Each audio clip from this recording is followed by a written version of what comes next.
Mauricio Novoa, historiador, nos visita nuevamente. Él es especialista en el virreinato. Mauricio, ¿cómo está? Buenos días. Lalo, encantado de Entonces estar acá. vamos a hablar sobre este inmenso virreinato que fue el virreinato del Perú, que junto con el virreinato de México, que se llamaba Nueva España, fueron los grandes protagonistas del imperio colonial español. Antes quisiera recomendar, me pidieron recomendar libros en esta sesión de historia, llamó el otro día un amable oyente, Orgullosamente Solos, de José Carlos Irigoyen, acaba de salir, está muy bien este libro. José Carlos Irigoyen, Orgullosamente Solos, escribe sobre su abuelo Carlos Miró Quesada Laos, que era pues el representante del fascismo en el Perú en los años 30, fue uno de los intelectuales fascistas más conocidos. Entonces el libro es muy rico, porque cuenta cómo era la política en los años 30, cuenta de Sánchez Cerro, cuenta cómo su abuelo conoció a Hitler y a Mussolini, su lucha contra la Torre, contra el aprismo, su regreso al Perú. El libro está bastante bien escrito, está bastante entretenido y tiene pues mucha información. Es un muy buen libro repito, José Carlos Irigoyen, y el libro se llama Orgullosamente Solo. Se ve, es una mezcla de historia con política, parecía un poco en la línea del libro de Renato Cisneros, pero mucho menos sentimental. Es un poco la línea ese tipo de libros sobre el ancestro que tiene pues una importancia política, ¿no? No sé si ha sido mi caso un momento. Bueno, vamos, ¿cómo estás? ¿Qué tal, Mauricio? Muy bien, encantado de estar acá. A ver, vamos a hablar, Mauricio. Tú mismo ayer me dijiste que tenías algunos temas interesantes. Primero, cuando yo te dije vamos a hablar de la colonia, me paraste el carro y me dijiste Perú no era colonia, es virreinato. ¿Por qué? Explícanos. Claro, digamos, en términos jurídicos, digamos, la palabra colonia es una palabra, digamos, funcional, es una palabra fundamentalmente de la historiografía, digamos, anglosajona, para ilustrar un proceso, digamos, entre el siglo XV y el siglo XX. Pero jurídicamente nosotros nunca fuimos una colonia precisamente porque el encargado de conquistar estas tierras fue la corona de Castilla. Entonces Castilla incorpora al imperio inca e incorpora al imperio azteca como un reino más dentro de esta monarquía. O sea, como era Cataluña, como era Aragón, Navarra, Sicilia, Milán. O sea, éramos un reino más dentro del reino. Pero eso es con dos preguntitas. Uno, ¿no fue una empresa privada la conquista del Perú? A diferencia de la conquista de Norteamérica, en el Perú no fue que Pizarro firmó la capitulación de Toledo con el rey. ¿No es un contrato, no es una acción privada? Claro, es una acción privada, pero precisamente la haces con un rey que era el rey auspiciador, por ponerlo en términos actuales. Entonces, quien auspicia esto es la corona de Castilla. Y no nos olvidemos, y ese es un detalle importante, porque haciendo un recuento contrafáctico, si ese acuerdo hubiese sido con la corona de Aragón, probablemente hubiésemos terminado hablando aragonés o catalán. Catalán, claro. Entonces, es un contrato que se hace con la corona de Castilla, y tú en nombre de la corona haces esta empresa. Entonces si esa empresa era exitosa, tenías un acuerdo con la corona, que precisamente los términos de ese acuerdo son los que se discuten y derivan en las primeras guerras civiles. Porque la corona desconoce ese acuerdo y elimina a los conquistadores, a ¿no es los encomenderos. O sea, sí. la corona dice, bueno, ya está bien, ustedes lo conquistaron, pero ahora la plata es mía y ¡puf! Se los elimina. Y claro, por digamos, varios temas. Quizás el más sensible de esos temas era la duración de la encomienda, en donde los encomenderos, los primeros conquistadores, querían tener una encomienda a perpetuidad. ¿Y qué significaba la encomienda? Significaba realmente un sistema feudal, en el sentido que tú tenías a indios como vasallos. Que eran señores feudales para siempre. Así es. Y la corona dijo ni de vainas. Entonces, precisamente, digamos, a diferencia de lo que se dice en la historiografía pues, de los años 20, 30, esto distó mucho de ser un sistema feudal. Desde el comienzo, más bien, Primera Guerra Civil define precisamente que no vamos a tener nada parecido a un sistema feudal, sino un sistema, digamos, más bien centralizado. Claro, los conquistadores querían ser duques, condes, o sea, tener su feudo, y la corona lo elimina y nos centraliza.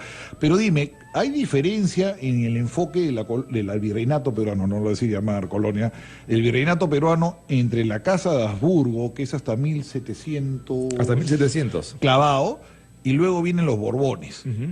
¿Cómo nos trataban a nosotros los Habsburgo, los Felipes y los Carlos, con lo que nos trataron los posteriores Borbones? ¿Cuál es la diferencia de enfoque con respecto al virreinato? O sea, jurídicamente ninguna. Jurídicamente ninguna. Continuamos siendo un reino más dentro de esta monarquía plurinacional. Y por eso teníamos virrey. Y por eso teníamos virrey, por eso no era gobernador como en Estados Unidos, era virrey. Era un virrey. Te voy entendiendo. Okay. Igual que Aragón tenía virrey.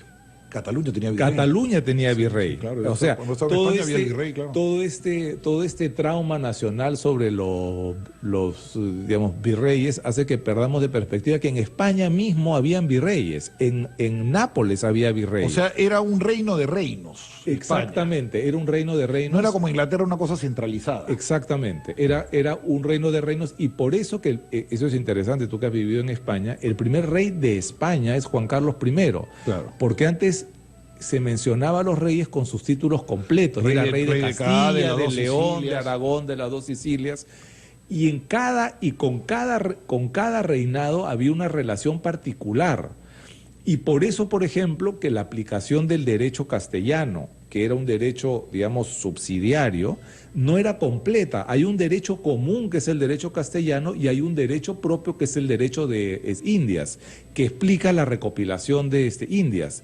En el caso de Aragón, el derecho que se aplicaba es el derecho aragonés. Pero el criollo y el indio no era un súbdito español. Eran súbditos de la corona. Pero porque siempre se ha hablado que no tenían los mismos derechos que el español peninsular. No, tenían exactamente los mismos derechos. Es más, por ejemplo, nunca hubo un cuestionamiento sobre el pago de los tributos de los peninsulares, por ejemplo. Nunca hubo una distinción acá dentro de los españoles entre nobles, entre, digamos, hidalgos y no hidalgos. Por ejemplo, en el caso de los indígenas sí, hubo una distinción entre indígenas hidalgos e indígenas que no eran hidalgos, los que pagaban tributo y los que no pagaban tributo. Era un hidalgo. Era un hidalgo, él no pagaba tributo. ¿Y por qué nunca hubo virreyes criollos? Bueno, hubo uno, ¿no? Que fue un obispo, pero era, digamos, parte, como tampoco hubieron virreyes criollos, o sea, me refiero, tampoco hubieron virreyes catalanes en Cataluña, era parte de tener una burocracia moderna, y sobre todo había una preocupación que cambia en el caso de los virreinatos con los Borbones, que es que los virreyes se militarizan, ¿no? Eran durante los Habsburgo eran considerados personajes casi figurativos. Espérate, nos vamos a la pausa y regresamos con eso que me estás explicando de cómo era un virrey en cada dinastía. Acá con Mauricio Novoa. Tú dime, en el periodo en que gobiernan los Habsburgo en España, que es hasta 1700, el virrey tú me dices que era más decorativo. O sea, en el fondo, si tú ves, por ejemplo, el promedio de duración en la Real Audiencia, que era un órgano judicial, legislativo y en parte ejecutivo, porque no existía la división en tres poderes que existe a partir de la Revolución Francesa, eran funcionarios que duraban en promedio 15 años. Todos eran los oidores. Era una mezcla de congresista con juez. Congresista con juez y un poquito de ejecutivo, un poquito ministro. ¿Ya? Entonces, esa gente duraba 15 años, hasta 20 años. Y ahí se habían criollos. Eran todos criollos. Todos criollos. Entonces, ellos tenían el poder permanente real. El virrey venía 4 años. Entonces, hay muchísimas cartas y testimonios de los virreyes, porque claro, llegaban acá, les hacían sus fiestas y en la práctica los digamos, cooptaban. Es cierto que los virreyes venían con un entorno, pero ese entorno terminaba inevitablemente casándose al poco tiempo con criollas, estableciéndose, quedándose, etc. Entonces hay muchas cartas de virreyes quejándose de la resistencia de los criollos y de lo poco que se podía hacer precisamente por la resistencia criolla, porque los criollos eran los que en realidad mandaban. Ya, y cuando esto cambia cuando entran los Borbones a España, ¿no? Cambia. Cuando viene la guerra de sucesión española, después que muere Carlos II el hechizado. Exacto. Y no hay un heredero, porque el chico nace con taras y Exacto. era un monstruo, el pobre rey, Carlos II. Muere el rey sin descendencia, porque era un fenómeno, pobrecito. Claro. Y entra Felipe Felipe V, que es francés, que es Borbón. Exacto. ¿Y ahí qué sucede? Lo que sucede ahí es, digamos, se da un fenómeno muy, muy lento, pero constante, de modernizar la burocracia y hay una disposición, especialmente a partir de la mitad del siglo XVIII, de realmente fiscalizar lo que se hacía en los virreinatos. ¿Y fiscalizar qué cosa significaba? Tener mayor injerencia en el gobierno local. O sea, los Borbones eran centralistas y militaristas. Y militaristas. Entonces, centralizan el poder, buscan centralizar el poder y sacarlo del poder de la influencia local. Controlar más desde España. Controlar más desde España y hacer que esto sea económicamente eficiente. ¿Por qué? Porque lo que regresaba de estos virreinatos a la metrópoli era muy poco o muchas veces nada, porque todo se quedaba aquí. O sea, el problema que había habido es que la minería deja de ser negocio por el tipo de explotación de la época, la tecnología, en el siglo XVII, y en el XVIII la colonia se vuelve un mal negocio. O sea, a España le cuesta más mantener las colonias que lo que recibe. Así es. Los virreinatos. Entonces tratan de cobrarnos más impuestos para poder pagar la administración y los ejércitos. Exactamente, y eso hace que el virrey se militarice, porque se dan cuenta que tú no puedes imponer impuestos si no tienes un poder militar que te respalde. Y eso de cobrar impuestos genera Tupac Amaru. Y eso de cobrar impuestos genera, entre Porque otras Tupac cosas, Amaru a Tupac se Amaru. surrecciona porque le tocaron el bolsillo, ¿no es Exactamente, cierto? exactamente. Le ponen un impuesto, un peaje que él tenía de Cusco a Buenos Aires. A Buenos Aires y le Un quitan arancel. la ruta, pues. No, la ruta se la quitan. Claro, porque claro, al abrir el virreinato de Río de la Plata, entonces el negocio de Tupac Amaru, que eran las mulas, deja de ser negocio. Porque el negocio de él era llevar las mulas de Potosí a Lima, Como la al independencia Callao. americana fue un tema tributario inicialmente, porque allá fue el TET, ¿te acuerdas? Así es. Le pusieron impuesto a los colonos americanos al TET y empieza para pagar las tropas inglesas, y ahí la primera insurrección, el motín del TET. Acá también fue tributario. Es una buena forma de ponerlo, sí. Entonces, ya. y al mismo tiempo, los criollos que habían dominado la audiencia empiezan a ser reemplazados por funcionarios peninsulares. Entonces, el odio, digamos, entre comillas, al español, Al godo. al godo, se origina en la segunda parte del reinado de los O Borbones. sea, es la torpeza de los Borbones de Exactamente. alienarse a los criollos. Exactamente. Entonces, y por eso que generan no solamente el cambio, que es drástico, fíjate, en 1776, cuando llega el regente de la audiencia, que es otra figura para mandar dentro de la audiencia que se crea, Ya. habían 15 oidores. De esos 15, 14 eran criollos y el único peninsular era casado con criolla y con hijos criollos. Ya, está asimilado. Al año siguiente la figura se revierte. Entonces pasan a ser 15 peninsulares y un solo criollo. Que es el drama de Baquíjano, por ejemplo. Él, su carrera judicial esperaba ser oidor. Y por estos cambios se da cuenta que eso ya no va a poder ser, o va a ser una cosa mucho más complicada.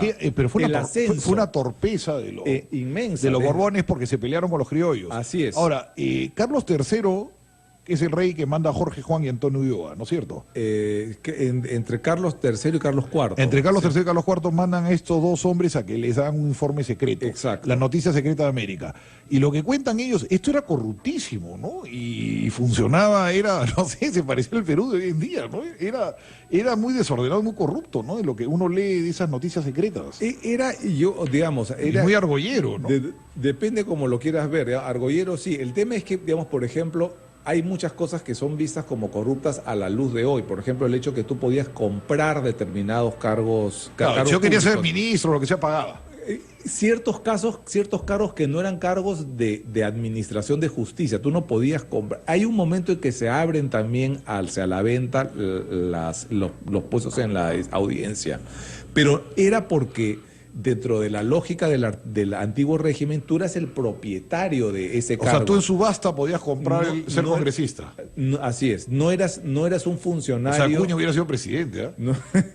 Si ponías plata y comprabas el puesto. No eras un funcionario dentro de una lógica, digamos, burocrática. ¿Y ellos qué encuentran, Jorge, Juan y Antonio Ulloa? Mira, encuentran una mala administración económica, digamos, encuentran mucha influencia de la iglesia. No te olvides que lo que hoy día son las haciendas azucareras eran propiedad de la iglesia y los jesuitas, y por eso es que también expulsan a los jesuitas. Hay una razón económica detrás de la expulsión de los jesuitas y subastan. Bueno, ahora tienen la católica. Y subastan después las haciendas. Entonces, los propietarios de las haciendas que eran de los jesuitas, como San José, Vi, etcétera, son después subastadas por criollas, explotadas por criollos y, digamos, fiscalizadas por la corona, porque a la iglesia no le podían sacar impuestos para la corona. No paga impuestos. Ese es otro tema. Hoy en día también lo es. Sí. La diferencia entre las dos esferas, entre la esfera eclesiástica y la esfera, digamos, secular, era inmensa. Y la esfera real no podía meterse con la esfera eclesiástica. Entonces había una serie, y la esfera eclesiástica ocupaba una serie de ámbitos en la vida privada que hoy día sería imposible, entre ellos el económico. ¿Y cómo es este sistema que había de la República de Indios y la República de Criollos?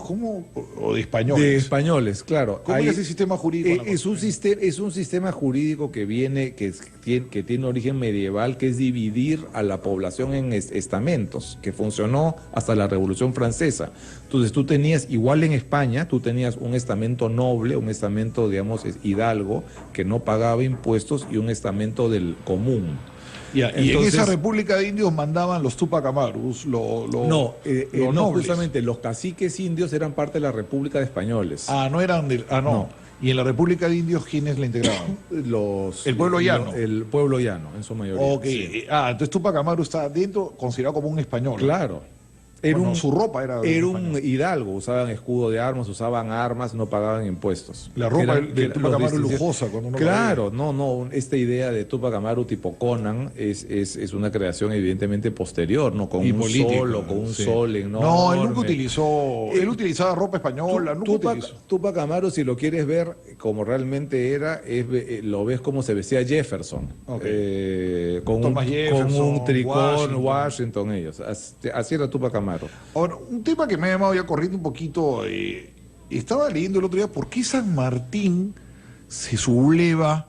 A ver, San Martín es un hombre que muy chiquito se lo llevan a vivir a España. Él a los 5 o 6 años se va a vivir a España. Crece en España. Cuentan que hablaba como español, ceceaba, no hablaba como criollo. Lo llevan a España, hace carrera, estudia en España. Sus padres son españoles. Hace carrera militar en España. Claro. Pelea en la batalla de Bailén, pelea contra los moros en el norte de África, pelea contra la guerra de la Naranja contra Portugal, pelea contra los franceses. ¿Por qué a los 33 años este hombre que es tan identificado con España, de repente se le ocurre viajar en secreto a Londres y lanzarse a ser revolucionario contra España? Mira, era un español. Hace la carrera en España, pero era finalmente un criollo. Y otra vez, yo creo que uno de los elementos muy importantes para explicar la independencia es la pérdida de prerrogativas de los criollos. Y por eso que la independencia es fundamentalmente una empresa criolla. Eso tendrías razón, pero San Martín lo ascienden. Él llega a teniente, coronel, después de la batalla de Bailén. Pero hay muchos casos de eso. Hay muchos casos de personas. Pero ¿cuál era su resentimiento si la carrera es exitosa? Bueno, pero finalmente él era, digamos, argentino. Lo que es interesante de, digamos, San Martín es que él no solamente hace esta carrera que has descrito tú muy bien, sino que él es testigo de la rebelión del pueblo contra los franceses. 2 de mayo. El 2 de mayo, y el primer objetivo del pueblo español fue atacar las dependencias militares porque sentían que el ejército regular había traicionado su mandato. No te olvides que él era edecán del capitán general de Cádiz, y él ve cómo matan a su jefe a cuchillazos.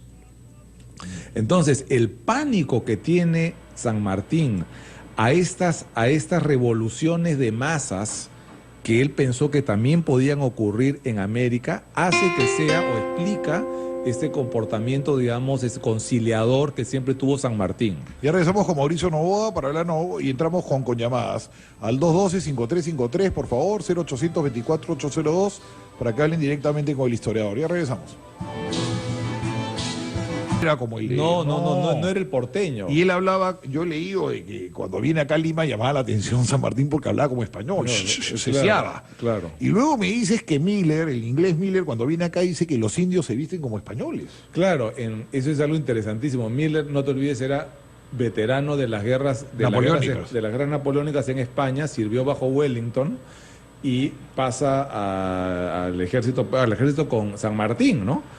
Y en sus memorias, a él le llama mucho la atención cómo los indígenas peruanos se vestían a la usanza española, dice, ¿no? Entonces, ahí te das cuenta de esas inmensas conexiones. No, mira, yo te cuento, yo cuando he estado en España me he ido a los pueblos de Extremadura, he estado por Cáceres, por Trujillo, por la España profunda, en Extremadura, extrema y dura, le dicen por el clima, porque hace mucho frío, mucho calor, se llama Extremadura. Y la gente en los pueblos se vestía igual que acá en Huancayo. Igualita la ropa, lo único, los colores cambiaban un poquito, pero la ropa era igualita. Yo decía, estos se visten igual que el folclore peruano del centro del país, ¿no? Muy parecido al del centro del país. Yo decía, mira. Y los pueblitos eran bien parecidos a los pueblitos serranos. O sea, los pueblitos de acá de la sierra, de Extremadura, eran igualitos a los pueblitos que uno ve. Bueno, es lo que le pasa... Antes que llegue Norquis, ¿no? O sea, los pueblitos antes de Norquis, cuando eran bonitos los pueblitos serranos, ahora ven Norquis y mira Huaraz cómo está, ¿no?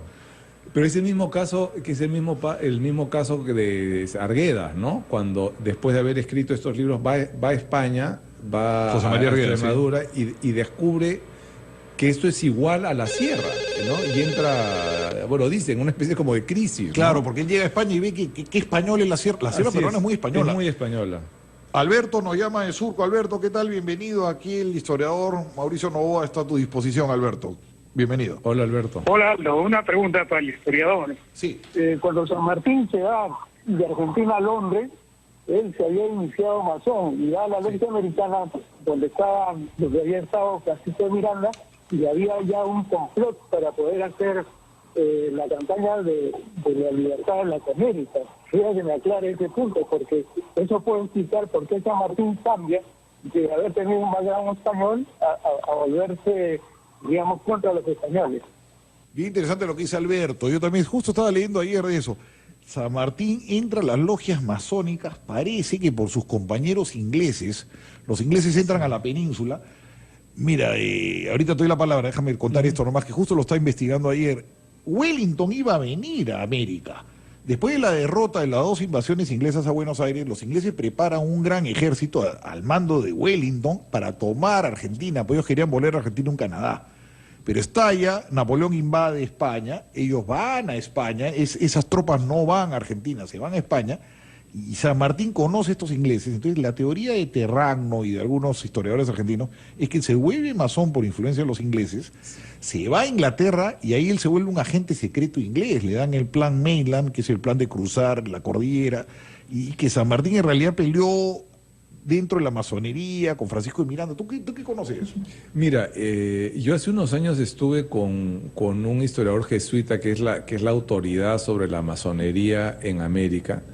Y lo que él me dice es que, otra vez, desde el punto estrictamente histórico, no ha quedado registro, y él ha estado en los archivos en Madrid, el archivo de la Gran Logia en Londres, y no hay registros de, digamos, documentales de esta logia araucana, no, Lautaro, entonces la araucana, la Lautaro, etcétera. Entonces, no, realmente, desde el punto de vista estrictamente histórico, no hay cómo saber. ¿Pero los masones dejan papeles? ¿Quién? Sí, claro, todos esos archivos porque están. Se supone que Miranda era también masón. Claro, entonces eso no hay, él cree que digamos, la logia Lautaro, por ejemplo, pudo haber sido una logia y la documentación desapareció, se perdió, o de repente eran asociaciones, clubes, etcétera. Entonces, La relación desde un punto de vista histórico entre la masonería y los libertadores no es algo que está documentalmente probado.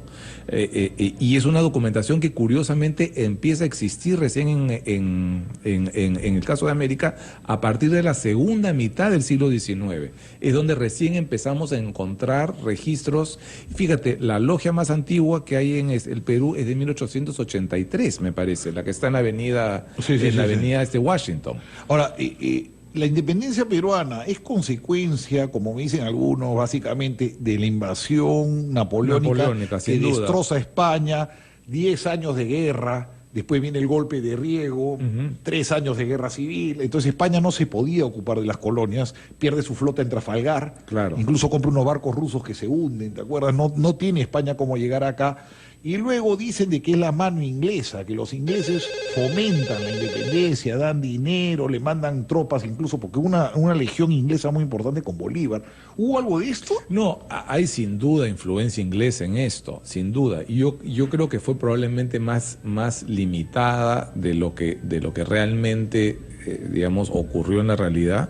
Y creo que el descontento, digamos, hay... Yo te diría 3 fenómenos, ¿no? Un fenómeno jurídico, un fenómeno, digamos, político-social y un fenómeno externo que explican eso. El fenómeno jurídico es el hecho que al Fernando VII abdicar al trono se produce un vacío. Y ellos leen las 7 partidas, porque no leen a Jefferson, no leen a Thomas Paine, leen las 7 partidas. Y son de Alfonso X el Sabio, ¿no? Exactamente, que es un documento medieval, y en ese documento medieval, alineado con la teoría medieval de la soberanía, dice que si tú tienes a un rey ilegítimo, la soberanía regresa al pueblo. Claro, el pueblo hace un contrato con el rey y si el contrato no es válido, si no hay rey. Exactamente. Eso es Alfonso X el Sabio. Entonces, ¿pero qué es el pueblo? No es el pueblo de la Revolución Francesa organizado, sobre el cual teoriza Sieyès, por ejemplo, sino son los pueblos concretos. Entonces, se da en los cabildos. Entonces, en cada cabildo importante en España se elige una junta. Porque no hay rey. Pero es algo asociado al cabildo concreto.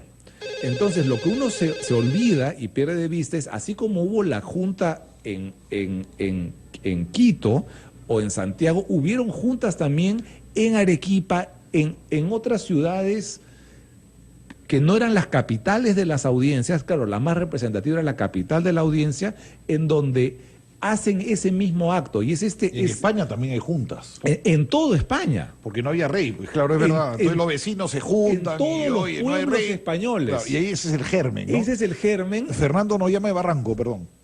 Fernando, ¿cómo estás? Salud. ¿Qué tal? Bienvenido. Sí, saludos para tu invitado también. La verdad es que agradezco la oportunidad y ustedes me instruyen, ¿no? Cada vez que tú hablas de historia, la verdad que es algo más que entra a mi CPU todos los días. Gracias. Yo solamente quería comentar que, como tú nos dijiste algo y a veces lo repites, o sea, ¿qué más nos cuentan la historia en el Perú, no? O sea, nos cuentan cosas completamente diferentes, ¿no? Lo escuchaba hace unos minutos de lo de Túpac Amaru, para mí es algo que yo recién me entero. O sea, que todos tenemos la idea, pues, como dijo tu invitado, a Túpac Amaru como un Schwarzenegger, ¿no? Y no es así, era un español, ¿no? O sea, netamente español. Y así va sumando un montón de cosas que nos han contado mal o no nos quieren contar, que es diferente, ¿no? Yo también hace unas semanas escuché también decir de que Jorge Basadre, antes de fallecer, dijo que no quería contar muchas cosas de la historia de Perú porque habían cosas terribles que estaban lo dijo varias veces, ¿no? Sí, no, es algo, por ejemplo, que se me quedó grabado. O sea, ahora todo se lo comento a varias personas y se quedan con la boca abierta con lo que tú has dicho, ¿no? Que es algo muy triste, ¿no? Y te agradecería si algún momento puedes tocar el tema de Ramón Castilla y la liberación de los esclavos negros, ¿no? Porque también hay muchas cosas, hay muchos negocios. Dicen que fue una jugada política, que él necesitaba a los indios y a los... Por eso quita el tributo indígena y da la liberación, porque no tenía tropa.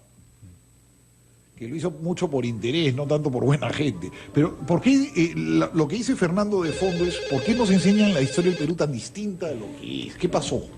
Bueno, es que se ha, digamos, yo creo que en muchos aspectos de la historia han, digamos, primado dos elementos, ¿no? Uno, el elemento ideológico, en el sentido que durante mucho tiempo la historiografía, en los años 60, 50, incluso 40, ha estado dominada por la teoría marxista de las cosas, entonces quería adaptarse lo que había aquí a la teoría marxista. Y en el siglo XIX... ¿Incluso en Basadre? No, digo, o sea, en general, pero, Okay. pero digamos, Basadre habla de la república, me refiero, estamos hablando sobre la concepción del virreinato. Y por otro lado, no ha habido mucho interés en el virreinato por un afán nacionalista, en el sentido para reafirmar la república tenías que destruir al virreinato. Es El como virreinato fue 3 siglos. matar al padre. El virreinato fue 3 siglos, ¿no? Claro, sí, claro. Pero fue una Nos cosa, marcó pero fue una completamente. cosa política, en el sentido que tú tenías que simbólicamente e historiográficamente matar ese sistema. Y por eso es que los países con mejores transiciones han sido los países en donde esa muerte no fue tan violenta, como el caso de Brasil, que hubo un tránsito muy fácil Con los Pedros. con los emperadores. Pedros y después la República, que vino Pero al acá final. el velasquismo marca mucho la historia del Perú. Y el también, caso- ¿no? bueno. Es satanizar al español y al chileno, ¿no? Claro, pero ya viene, hay cosas en el siglo XIX, ¿no? Esos términos, pues, del coloniaje, del oscurantismo, ¿no? Siguiente llamada. Juan Carlos nos llama de Los Olivos. ¿Cómo estás, Juan Carlos? Bienvenido.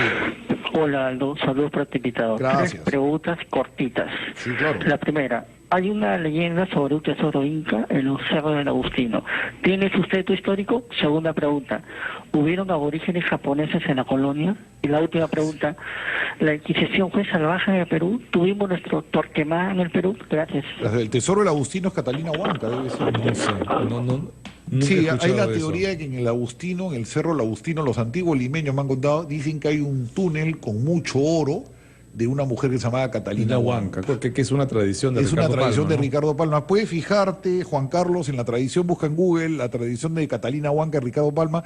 Incluso dicen la ubicación de los túneles, y me cuenta mi padre que mucha gente iba a buscar el oro. Parece que esta mujer enterró oro ahí, que ahí está el oro en el Agustino.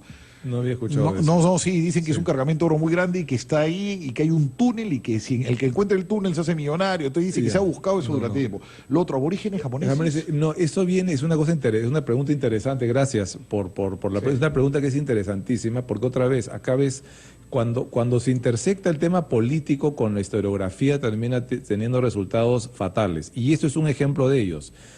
En los años 30, las ciudades del Pacífico americano se convirtieron en un objetivo japonés. Ya. 1930. Entonces, como parte de una posible justificación de una, invasión, digamos, es evidente que los indígenas en el Perú vienen por el estrecho de Bering, Son de origen asiático. pero ellos quisieron llevar esta teoría mucho más allá. Entonces empezaron, digamos, a decir que en el fondo los incas eran japoneses. Por eso es que quien dona la estatua de Manco Cápac, simbólicamente, al Perú, la estatua de Manco Cápac que está en La Victoria, es la colonia japonesa, es el gobierno japonés. Ajá. Manco Cápac es de origen japonés para ellos. Entonces hay toda una teoría que los incas tenían origen japonés un poco para justificar posteriormente. Bueno, al japonés se le trata muy mal acá. Se saquea, vamos a la pausa, pero se saquean las tiendas japonesas y se deporta a los japoneses a Estados Unidos. A Estados Unidos. Ya regresamos con más California. preguntas. ¿No? Se van a California. Con Mauricio Novoa, solamente una cosa, Mauricio, estoy encontrado en internet, efectivamente, se hablaba de que el dinero estaba en el Cerro San Bartolomé, continuo al Agustino, estaba enterrado el fabuloso tesoro en oro de Catalina Huanca. Dice aquí que Sánchez Cerro, cuando fue presidente, autorizó las excavaciones y declaró zona estatal, porque él pensaba que sí estaba el dinero. Sánchez Cerro estuvo buscando el tesoro de Catalina Huanca y resulta asesinado. Y dicen que Benavides ordena paralizar las excavaciones porque le dicen que él va a acabar asesinado también por la venganza de Catalina Huanca de haber querido encontrar el tesoro, ¿no? Que tenía una maldición ese tesoro. Pero efectivamente dice acá en internet pues que en el Agustino al parecer había un tesoro. gigantesco de oro enterrado de esta cacica, Catalina Huanca.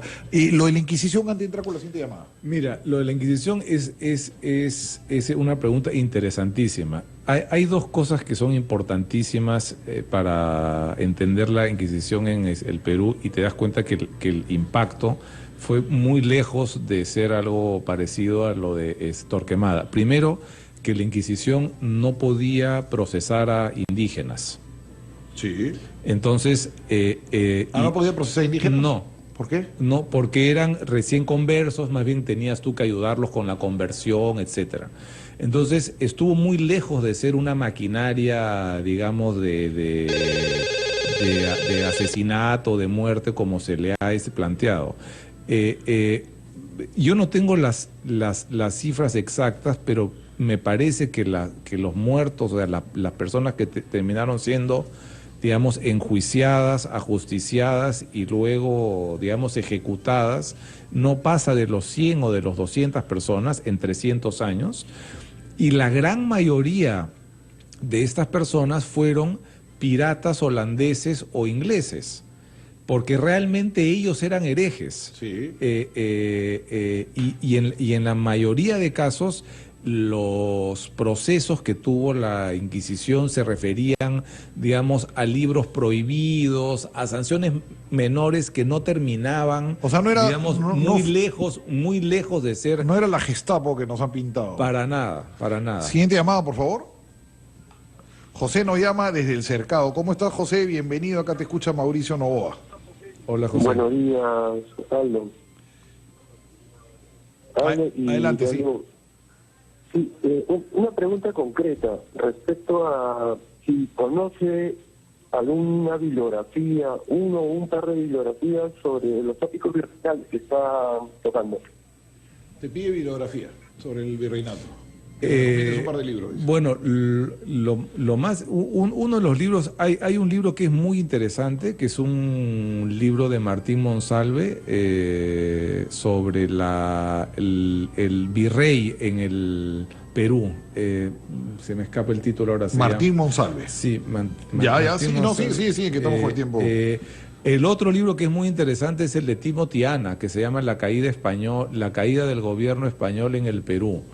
Esa es una reflexión interesante sobre cuál era el estado del virreinato en el Perú, y hace una especie de... Porque siempre te dicen que si un observador hubiera venido aquí en 1808, no se le hubiera ocurrido que esto estaba en vísperas de la independencia. Así es, sí. Dice que si hubieras venido a Lima o a Buenos Aires o a Caracas, hubiera dicho, bueno, está la gente un poquito descontenta, pero no estaba el ambiente que vino a los 2 años. ¿No? Bueno, sí te llama... Sí, pero perdón, el libro es... ¿Perdón? Henry te llama de Estados Unidos, nos llama Henry. ¿De qué estado nos llamas, Henry? Aló, Aldo. Yo hablé contigo la otra vez, yo hablo de Indiana. Indiana, te escuchamos. Hola. Henry. ¿Cómo estás, Henry? Sí, Aldo, te quisiera pedir unas recomendaciones, si puedes hablar sobre Monteagudo y el coronel Basilio Cortegana, por favor. Y un saludo para tu invitado. Una pregunta concreta. Gracias. Es, ¿qué es lo que realmente puntualiza las independencias en los... virreinatos? Digamos que el Perú realmente es San Martín declara la independencia en julio, pero nuestra verdadera independencia termina cuando los españoles se van en las batallas de Ayacucho y Junín con Bolívar. Y el mismo problema tiene Chile y México. Y la segunda es por qué nosotros hemos perdido la identidad en el proceso de independencia del Perú, proclamando siempre a Bolívar y a San Martín como grandes héroes, cuando en realidad nosotros tenemos héroes para proclamar, como por ejemplo el propio Torre Tagle, que peleó por la independencia, la Mar, el coronel que estoy hablando, Basilio Cortegana. Ribagüero. Entonces, ¿será porque Basadre... ¿será porque está influenciada por Basadre? Porque escuché a un historiador que nosotros tenemos héroes a partir de la guerra con Chile, pero ¿por qué desmenguamos a los héroes de la guerra de la independencia, no nuestros propios peruanos? No, era mi pregunta. Gracias.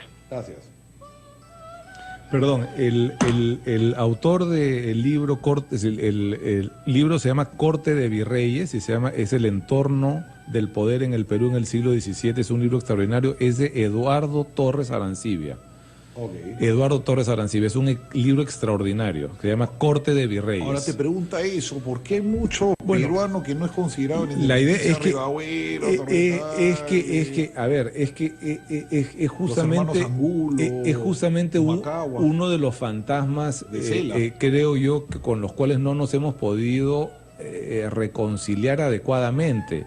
Y es el hecho que en realidad la independencia peruana fue fundamentalmente una obra desde el punto de vista militar, extranjera.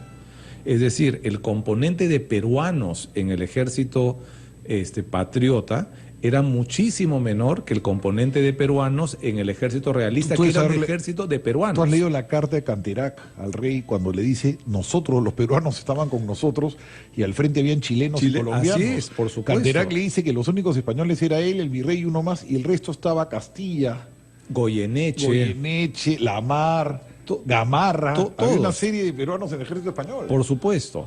Entonces ese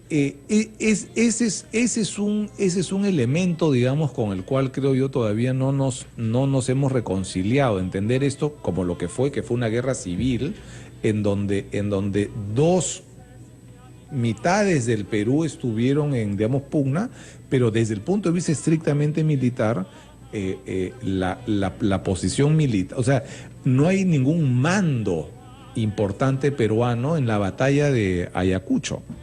Cortegana, Juan Basilio Cortegana, es un historiador encontrado acá, nació en Celendín, que escribió una historia del Perú en el momento porque fue testigo, peleó en varias de estas batallas y él es un peruano que no lo conocía. Yo tampoco. Cortegana, Yo tampoco. Juan Basilio, bien interesante lo que nos ha dicho. ¿Y por qué se celebran las independencias en estos países vecinos si no se habían independizado? Incluso acá Rodil se va al año 26 del Callao. Por supuesto. El Callao sigue estando en manos de los españoles después de la batalla de Ayacucho. Claro. La fortaleza de Real Felipe, recién en el año 26, como Rodil pensaba que iba a venir la flota a rescatarlo, ¿no? Claro. Recién en el año 26, ni siquiera el 24, ¿eh? 2 años después de Ayacucho se rinde Rodil. Sí. Entonces, digamos, hay un tema, yo creo, profundo en la identidad peruana en el sentido de entender en ese momento al lado realista como un lado tan peruano, digamos, como el lado patriota. Y acá lo que... Es que era muy realista el Perú, ¿no? Era sumamente realista. Mucha gente no quería la independencia. Si tú lo pones a leer, eran dos visiones políticas en pugna, pero no eran peruanos contra extranjeros. O sea, esa es una visión que yo creo que hay que cambiar. Eran dos lados del Perú que estaban peleando por visiones políticas diferentes. Bueno, es que esta era una ciudad, Lima era importante, un bogotano me dijo, nosotros lo liberamos, bueno, ustedes eran una barriada, pues. Claro. Lima era una ciudad importante y Bogotá era una barriada al lado de Lima, o el mismo Buenos Aires. Lima era una ciudad, creo que era la cuarta ciudad española, ¿no? Claro, una metrópoli importante. Claro, el resto eran barriadas. César de Surco nos llama, César. Hola, ¿qué tal, César? Te escuchamos. ¿Qué tal, Aldo? ¿Cómo estás? ¿Qué tal? ¿Qué tal? Bienvenido. Bueno, ante todo, felicitaciones, ¿no?, por tu aporte. Creo que más allá de las diferencias ideológicas es importante lo que estás haciendo. Gracias. Y un saludo al señor Novao. Gracias. Bueno, mi consulta era con respecto a San Martín. Mira, sí, te escuchamos. Yo escucho un poco había este tema del origen indio de San Martín, ¿no? Hay una teoría que dice que un poco él tenía este origen, si no me equivoco es guaraní.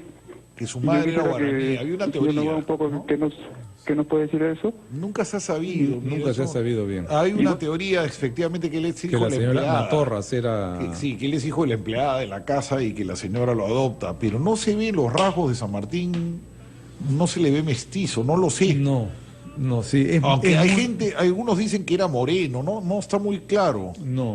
Pero los españoles son morenos también. Sí, también son morenos. Sí. También a Felipe González podría pasar por un criollo. Claro. Entonces tampoco es tan fácil. Y en los retratos, por lo menos originales, ¿no? El retrato de Gil de Castro, no ves tampoco una persona. En la foto de anciano, como es en blanco y negro, no se ve muy bien, tampoco. ¿No? En la foto que va antes de morir. Sí. No se ve, nunca quedó claro eso, la verdad, César. Teresa de San Martín de Porres.